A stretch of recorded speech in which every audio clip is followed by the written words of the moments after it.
going on, ladies and gentlemen of YouTube? This is Bushmaster TD with dreadforge.com, and today I'm going to be sharing with you my level 20ish through 22 Nightblade leveling build that I'm currently using. First things first, I'd like to give a shout out to Bad Day Gaming. He's got a different take on Dragonite tanking than I have, but still good stuff. His build's very effective and it's very enjoyable to watch. Also, would like to give a shout out to Griffith. He's the YouTuber that I got the idea for this build, and I'll have links to both those channels in the video description. But anyway, let's move into the character sheet as usual. Right now I got 8 in Magicka, 5 in health, 8 in stamina. That's probably going to change after a while. I'm just kind of goofing off with my attributes points. It's going to make it expensive down the road to respec it, but it'll be okay. Well, you can see my max Magicka, health, and stamina are all hovering around the same area, so that's kind of cool stuff. Magic recovery, health recovery, and stamina recovery, all pretty much right there except with health recovery.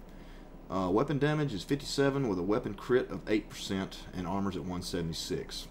Current boon is the tower for maximum stamina. Anyway, let's move on into my skill trees. Anyway, assassination currently at 27. I took Soul Harvest, which is the morphed ability from Deathstroke. It'll deal 186 damage while reducing healing received by 50%. And the damage will increase as the ultimate charge increases up to 275%. So good stuff. Passively increases ultimate recharge from a successful kill while slotted. I run that on my Duel Wield bar. Also got Impale 2, which deals 79 magic damage, and low health targets take 300 additional damage. So it's a nice assassination ability. Also took Blur for a little bit of survivability. Enemies will have a 15% miss chance when attacking you for 22 seconds. Excuse me. As usual, I plan on taking all the passives, which right now I've got Master Assassin maxed out, which increases your weapon damage while invisible or crouched by 10%. And successful crouch attacks will stun for a longer duration.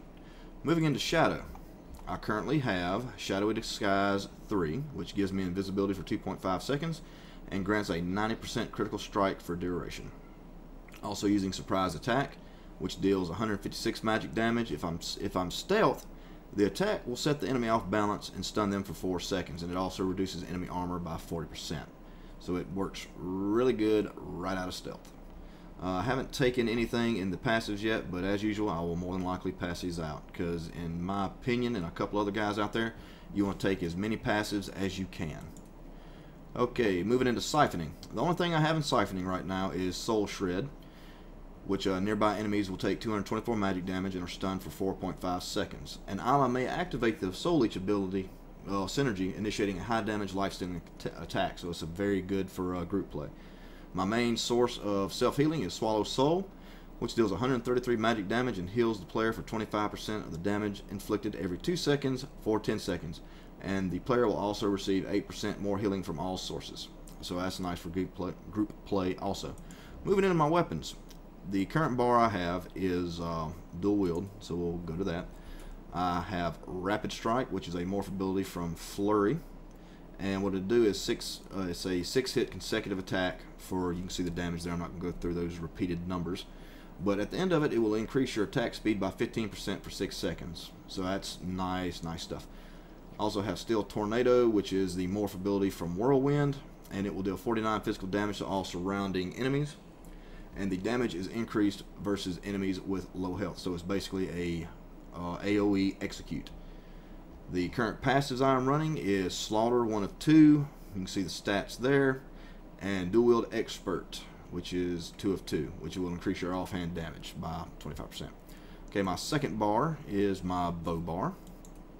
And in bow, I currently have slotted Venom Arrow 2, which will deal 77 poison damage, and putting them off balance. It will interrupt spells, and it will stun the caster for 3 seconds.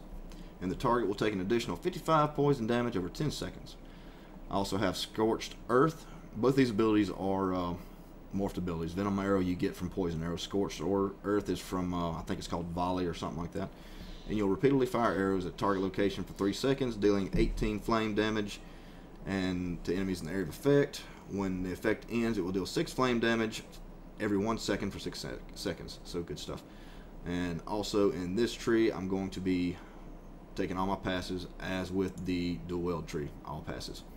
Armor, I'll run light and medium armor in this build. I'll probably put a piece of heavy armor on at some point in time just to keep it leveling up. So if I want to go the heavy armor route, I will be able to.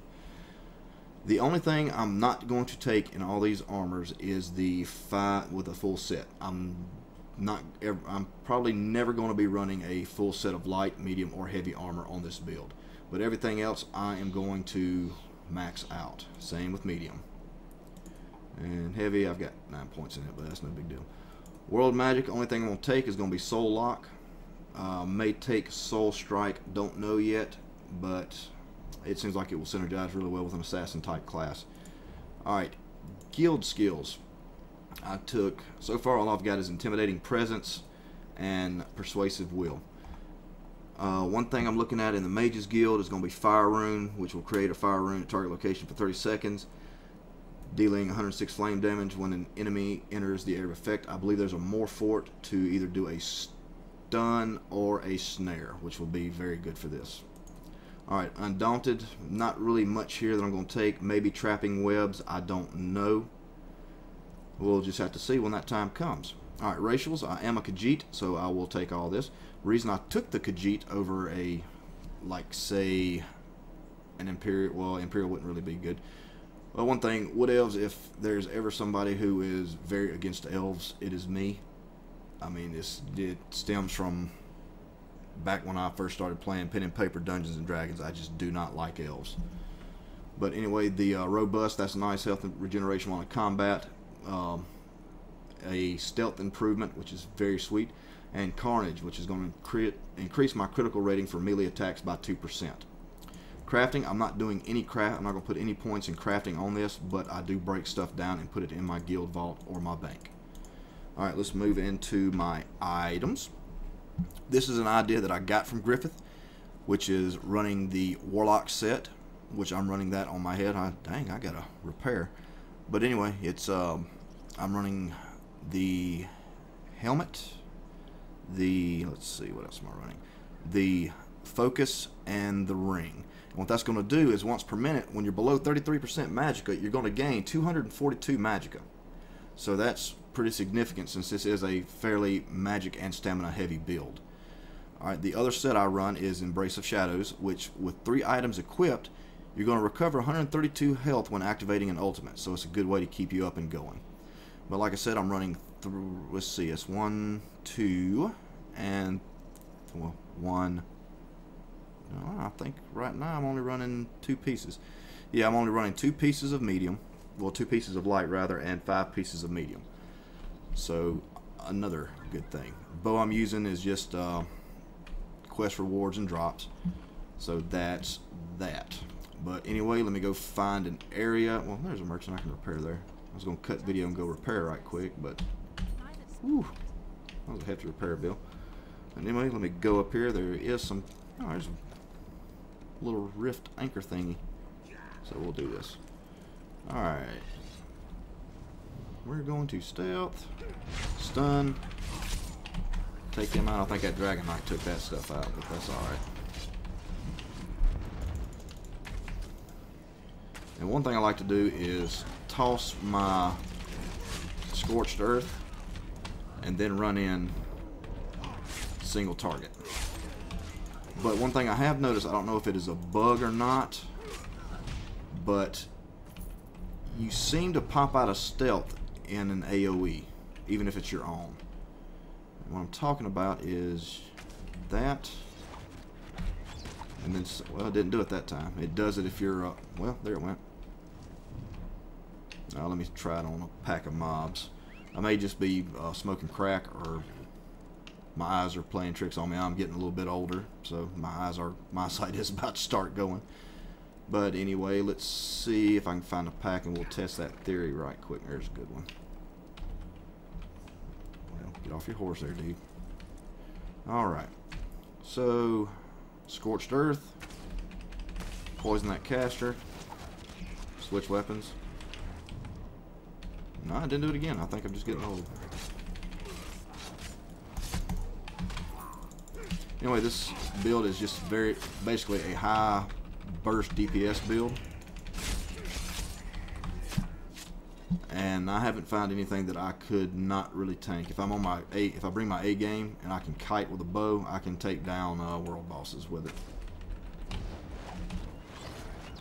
But yeah, see, popped right out of stealth. I don't know if the target's screwed up with it or what, but you will pop out of stealth a lot of times when you run into your AoEs. But let's go over my bars right quick. On my melee dual wield, got rapid strikes, steel tornado, shadowy disguise, surprise attack, and blur.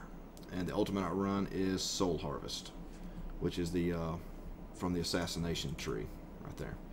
Alright, on my bow bar I use venom arrow, scorched earth, swallow souls, impale, and shadow disguise. I'm possibly going to trade impale out for something else. Don't know yet, because I find myself not really using it that much. And the ultimate I use is soul shred.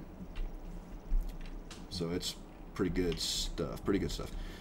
If you're careful with this build, there's not really much that you can't take out while playing this game. Solo content. See, knocked me out of stealth right there, but that's alright. And basically you can keep stuff stun locked down. Let me go find an enemy and show you how easy it is to keep stuff stun locked.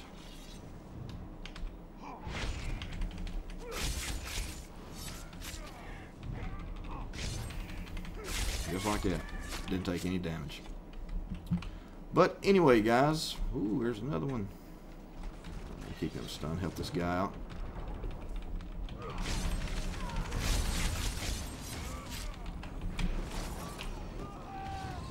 Well, that didn't work like I wanted to, but that's no problem.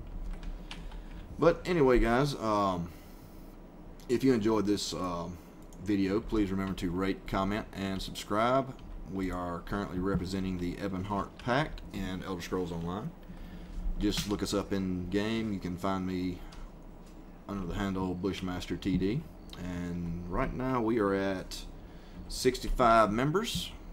We're picking up a few here and there every day. I'm not looking to grow this guild just huge, but if you would like to be a part of it, just hit me up on YouTube, hit me up on Google+, visit our Facebook page, or check us out at www.dreadforge.com. We would love to at least have you stop by and chat with us a little bit.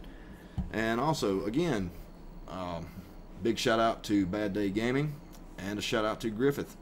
I'll have the links to their channels in the description. But anyway, guys, it's Bushmaster TD from dreadforge.com signing off. You guys have a great day and peace out.